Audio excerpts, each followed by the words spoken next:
Hi guys, welcome to our daily encounter. Today we read about God's desire to have a dwelling place among his people. In Exodus chapter 29 and verse 45 it says, "I will dwell among the sons of Israel, and I will be their God. They shall know that I am the Lord their God who brought them out of the land of Egypt, that I might dwell among them. I am the Lord their God." And isn't it wonderful that we serve a God who wants to dwell among people? And that's just mind-boggling to think about the fact that God would want to be around people uh, who are imperfect, who mess up, who don't always have it all together. When we think about how mighty and powerful and how wise he is, and yet he still has a heart for us and he still wants to dwell with us. And that's revealed here with his desire to dwell with the Israelites. And the problem is, though, is that he is a holy God and we are imperfect.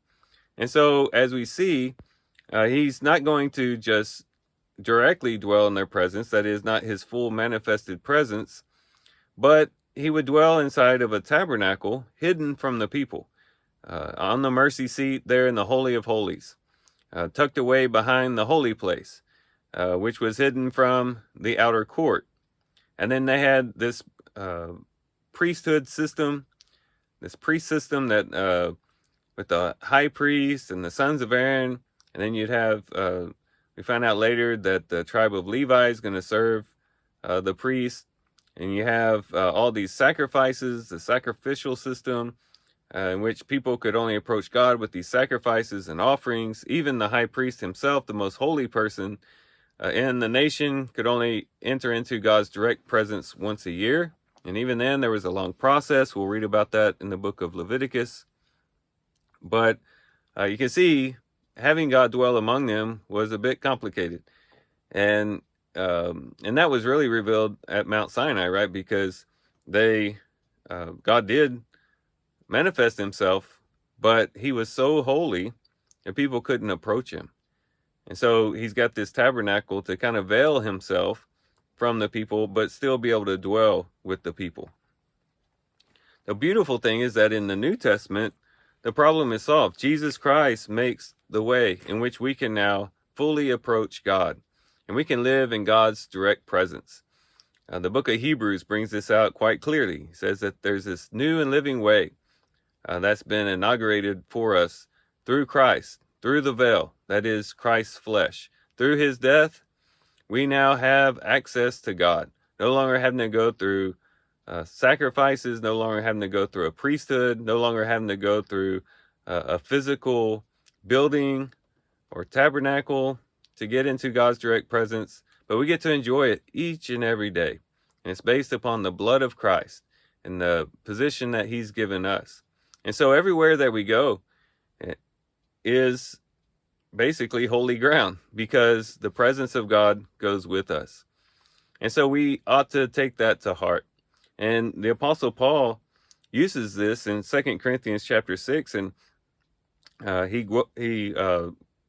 quotes scriptures that's very similar to what we just read. In verse 16, it says, "For what agreement has the temple of God with idols? For we are the temple of the living God, just as God has said, I will dwell in them and walk among them, and I will be their God, and they shall be my people." And the context there is Paul is encouraging them to live a holy life. To not get caught up in what everybody else is doing, getting bound with other people and different lifestyles and things like that. But you need to live a holy life because of God's presence. Where God's presence is, there's holiness.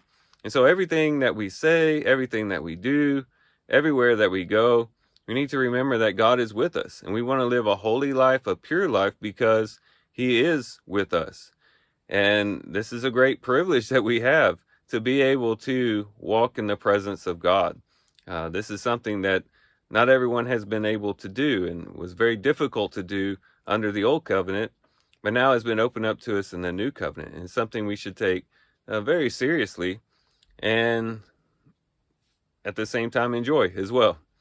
So today, as we go about our daily business, let's remember that even the ordinary, mundane things that we do can become opportunities of worship and can become sacred because God goes there with us. And so if we're washing the dishes, or we're vacuuming, or we're at work, whatever it might be, everything we do can be a sacred experience because of the presence of God. And let's praise him for that, and let's shoulder the responsibility that comes along with that and live a holy and pure life before him. So with that, guys, I do thank you for watching the video today. Hope you guys have a great day. Love you guys. God bless.